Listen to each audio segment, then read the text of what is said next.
Alright YouTube, so we're back to the gray truck. Today we're going to at least start working on getting the 68 RFE back in it. Everything that's associated with it. I don't know how far we're going to get. A couple things still haven't come. The trans filters and the metal adapter screw for that haven't gotten here yet. So we'll just put it in with a stock pan and then we'll put an aftermarket pan on after that.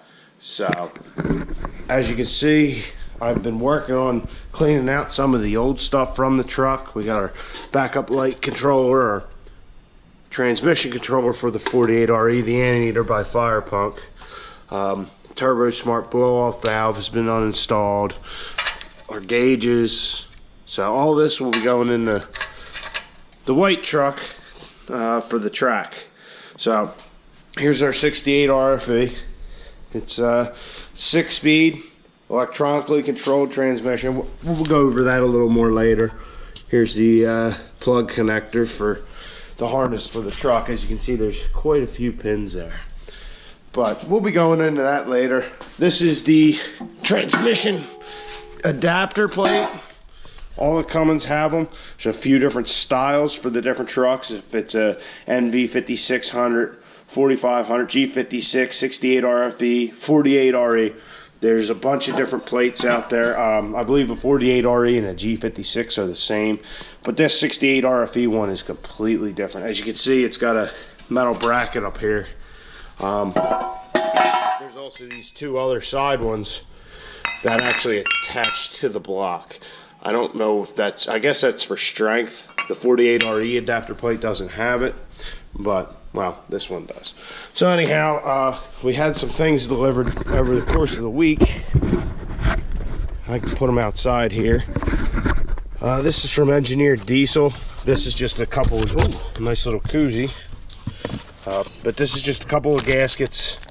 These are for the back of our two adapter plates, a little square gasket, because that's actually the back of your cam. So we want to make sure that's sealed and not take any risks. So we got some genuine Cummins parts from them for that.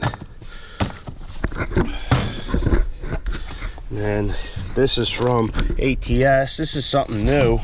I think it just came out for the 68 RFE.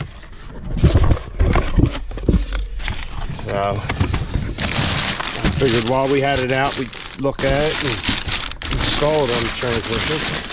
We got some bolts. There it is.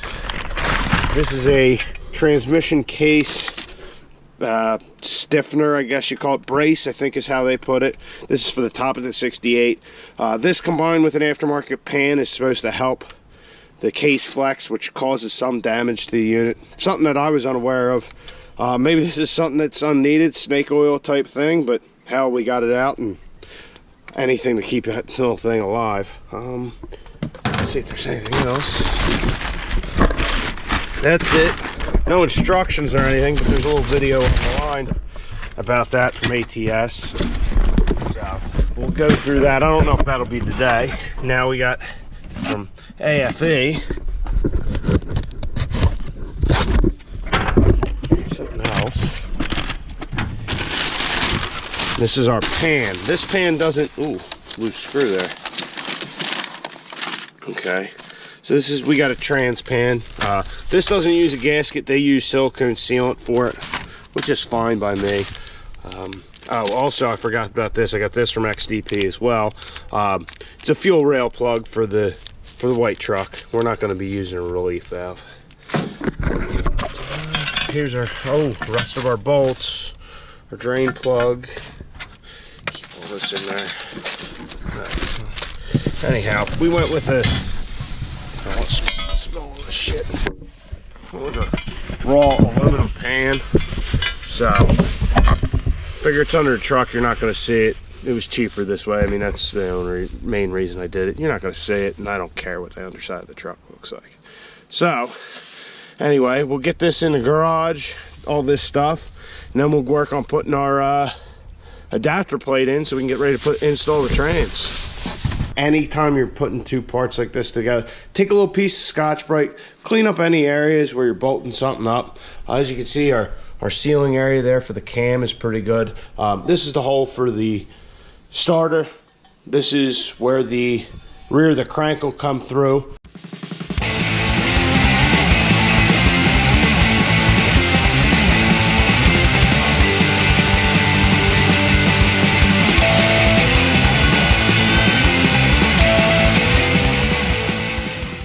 So here's the rear of our crankshaft.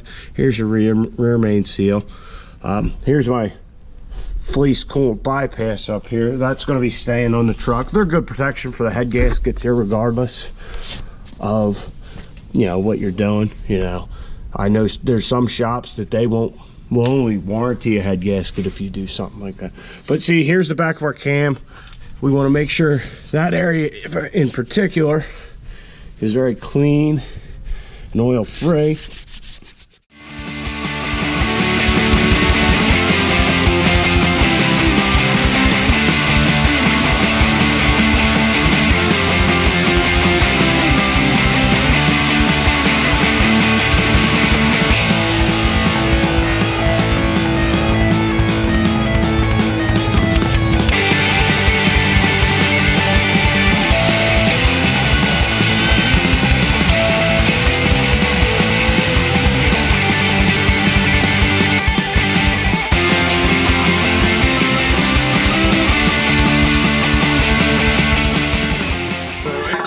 Got our adapter plate.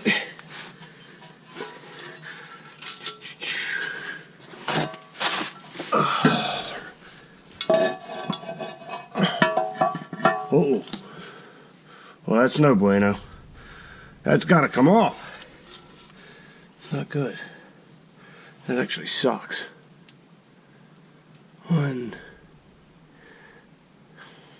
right, that was unexpected.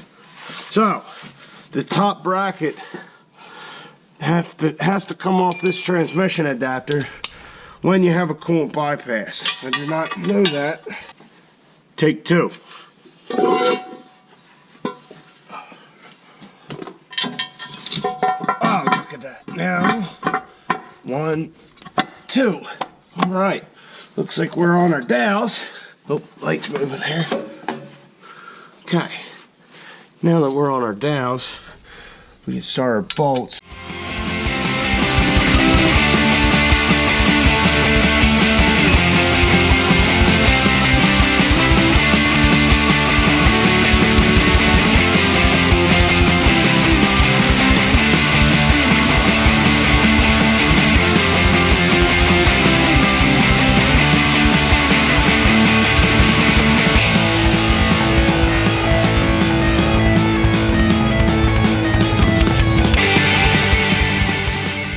Now we're going to put our flex plate in. Flex plate is what connects our crankshaft to our torque converter to the transmission, so on and so forth.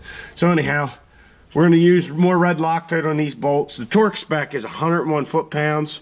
We're probably going to have to figure a way to lock up the motor to get there, but we'll see.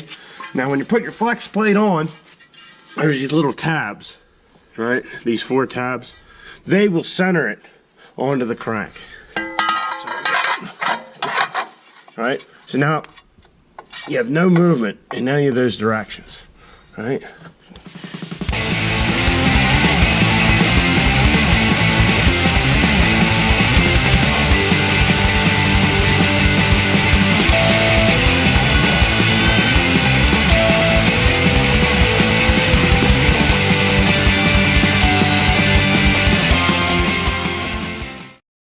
Took a 15mm socket and a breaker bar, put it on one of the harmonic balancer bolts and jammed it up against the steering gear. So we should be okay.